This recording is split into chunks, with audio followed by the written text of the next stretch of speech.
السلام علیکم ورحمۃ اللہ وبرکاتہ۔ محترم سامعین، عید الاضحیٰ کی نماز کا طریقہ۔ عید الفطر یا عید الاضحیٰ کا جب موقع آتا ہے تو عام طور پر لوگ پریشان ہوتے ہیں کہ ہم نماز کیسے پڑھیں گے۔ اس نماز کے اندر کوئی الگ سے کوئی چیز تو داخل نہیں کی گئی ہے، تو حضرات سامعین اس چیز کو ذہن میں بٹھا لیں کہ جیسے عام نمازیں ہوا کرتی ہیں اسی طرح یہ بھی نمازیں ہیں۔ اس میں 6 زائد تکبیریں کہنی ہے، اسی کو ہمیں اپنے دماغ کے اندر بٹھا لینا ہے، اسی کو یاد کر لینا ہے۔ اس کے بعد پوری نماز ہماری آسان ہو جائے گی۔ ہم بغل والے کو دیکھ کر کے نہیں بلکہ خود اپنی نماز سیکھ کر کے ہم پڑھیں گے۔ تو آئیے عید الاضحیٰ کی نماز کا طریقہ ہم سیکھتے ہیں۔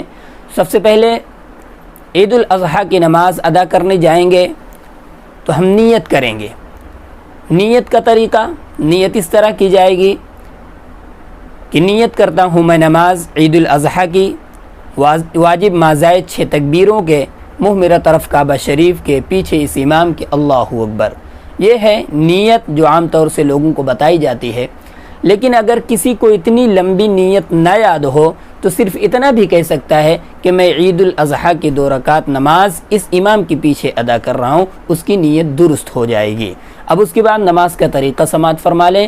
جیسے عام نمازوں کے اندر ہم تکبیر تحریمہ کہہ کر نیت باندھتے ہیں، اسی طرح عید الاضحیٰ کی نماز میں بھی تکبیر تحریمہ کہتے ہوئے ہاتھ اٹھائیں گے اور نیت باندھ لیں گے۔ ثنا پڑھیں گے جیسے کہ ہم عام نمازوں میں پڑھتے ہیں۔ ثنا پڑھنے کے بعد اب خاموش ہو جانا ہے۔ امام صاحب تلاوت شروع کرنے سے پہلے، سورہ فاتحہ پڑھنے سے پہلے 3 زائد تکبیریں کہیں گے۔ اللہ اکبر کہتے ہوئے ہاتھ کو کان کے لو تک اٹھائیں گے، چھوڑ دیں گے۔ دوسری تکبیر بھی کہتے ہوئے اللہ اکبر کہتے ہوئے ہاتھ کو کان کے لو تک لے جائیں گے، چھوڑ دیں گے۔ تیسری تکبیر میں بھی اسی طرح کریں گے کہ ہاتھ کو اٹھائیں گے کان کے لو تک اور اس کے بعد نیت باندھ لیں گے، سورہ فاتحہ پڑھیں گے، سورت کی تلاوت کریں گے، رکوع اور سجود کرنے کے بعد 1 رکعت مکمل ہو جائے گی۔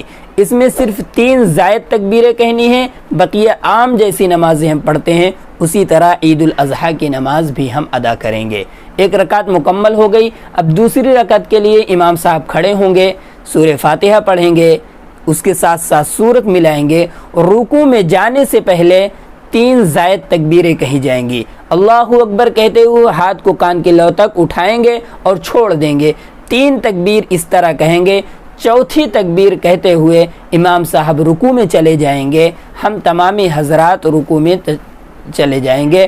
اس طرح التحیات، درود شریف اور جو عام نمازوں میں پڑھتے ہیں ہماری نماز مکمل ہو جائے گی۔ لیکن ایک بات اور ذہن میں رکھیں، عام طور پر لوگ اس میں غلطی کرتے ہیں کہ سلام پھیرنے کے بعد ہم سمجھتے ہیں کہ نماز مکمل ہو گئی، خطبہ نہیں سنتے۔ یاد رکھیں خطبہ سننا واجب ہے، ہر حال میں خطبہ سن کر کے واپس آنا چاہیے، ورنہ گنہگار ہوں گے، ہماری نماز ادھوری رہ جائے گی۔